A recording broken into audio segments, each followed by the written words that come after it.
Muhammad Hujana dari kelas 11 TKJ 1 akan memaparkan materi tentang seputar MTCNA bab Basic Configuration. Nah, yang pertama ada hostname atau router identity. Router identity adalah hostname yang digunakan sebagai pengenal atau identitas sebagai router itu sendiri. Setting hostname bisa dilakukan dengan cara GUI maupun CLI. Nah, kemudian IP address. Belajar membuat IP address ini pada perangkat router port. Men-setting IP address bisa dilakukan dengan cara GUI maupun CLI. IP address ini adalah sebuah alamat yang mengidentifikasi perangkat di internet, teman-teman. Nah, konfigurasi IP address ini bisa dilakukan dengan dua cara, yaitu cara GUI dan cara CLI. Dengan cara GUI, kita bisa membuka environment Pinet Lab kita, lalu pastikan terhubung ke Winbox, lalu pergi ke menu IP, kemudian ada tulisan QoS, kemudian cara menambahkan IP address-nya, kita klik tombol plus, lalu ketik IP address yang kita inginkan. Setelah itu interface Ethernet 2 jika sudah benar, lalu di-apply, nanti secara langsung sudah teridentifikasi networknya juga. Lalu kemudian klik OK untuk menyimpan IP address-nya. Nah, yang kedua dengan cara CLI, kita bisa pergi ke new terminal, kemudian kita cek terlebih dahulu, ketik IP address, print, lalu enter. Yang ketiga, kita mempunyai interface, nanti kita ketik interface, print, lalu enter. Misalnya ingin menambahkan IP address di Ether3. Nah, cara menambahkan IP address-nya, kita bisa menggunakan perintah add address, kemudian kita memberikan IP address yang kita inginkan, ketik Ether3, lalu kita klik enter. Kemudian kita print. Nah, yang selanjutnya adalah cara menghapus IP address. Misalnya Ether3 kita memiliki IP address 193.168.39.1 dan ingin dihapus dan diganti. Cara menghapusnya bagaimana? Nah, kita bisa menggunakan opsi remove, lalu ketik number +2, lalu kita klik enter. Nah, kemudian ketik print lagi, lalu enter. Ketika sudah berhasil menambahkan IP address dan menghapus IP address kita, kemudian IP address menggunakan CLI itu bisa menggunakan perintah masuk ke suatu menu IP address. Nah, dengan seperti ini, teman-teman. Nah, bisa juga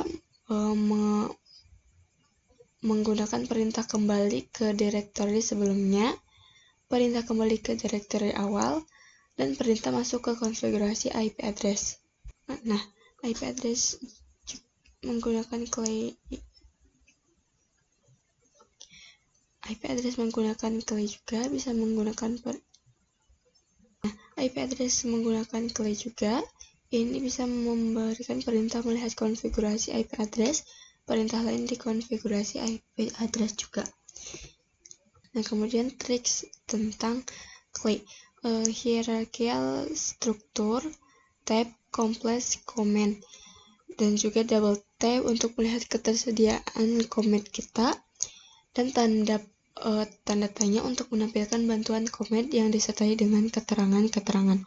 Nah, bisa juga untuk navigasi comment bisa menggunakan kursor pada keyboard, dan informasi selengkapnya bisa kita lihat pada wiki Mikrotik.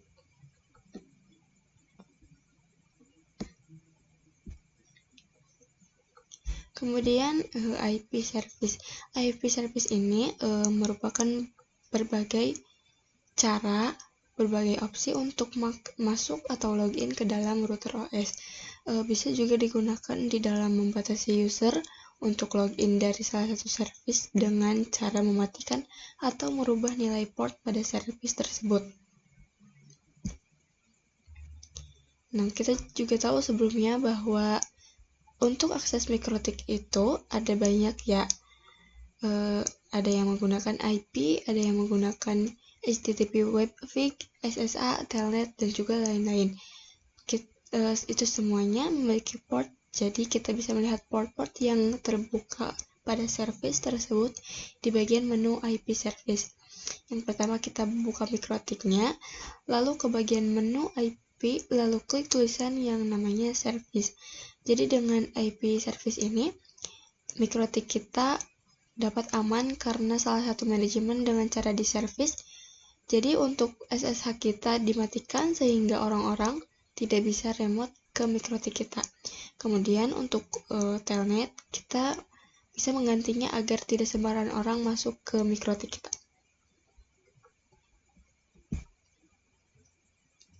Yang kemudian IP Service Lab. Ini juga disable ke semua service kecuali SSH dan Winbox. Merupakan port SSH menjadi 9022 dan Winbox menjadi 3000. Ini juga login kembali ke router menggunakan default port. Dan jika ingin login kembali ke router menggunakan port yang sudah dirubah. Nah, kemudian router OS Login Management. Ini digunakan untuk mengatur siapa saja sih yang ingin yang kita izinkan untuk masuk ke dalam router kita, seperti konsol, serial terminal, telnet, SSH, Webvik, dan Winbox. Nah, untuk mengatur dan membuat siapa saja yang boleh masuk ke dalam router kita, terdapat option-option, yaitu local database dan radio server. Manajemen user ini dapat dilakukan dengan cara grup profil pengelompokan user, menentukan privilege yang bisa diperoleh suatu user, dan juga user merupakan login, username, dan password dari suatu user. Nah, router OS Login Management ini by default mikrotik menggunakan user admin tanpa password untuk login. Nah, selain itu, kita bisa membuat user baru dan memberikan hak akses yang berbeda terhadap user tersebut. Dapat juga melakukan pembatasan berdasarkan IP address yang digunakan. Nah, kemudian router OS Login Management Group. Nah, grup ini digunakan untuk memberikan hak akses kepada user-user tertentu dan by default terhadap 3 grup di mikrotik seperti full, write, dan read.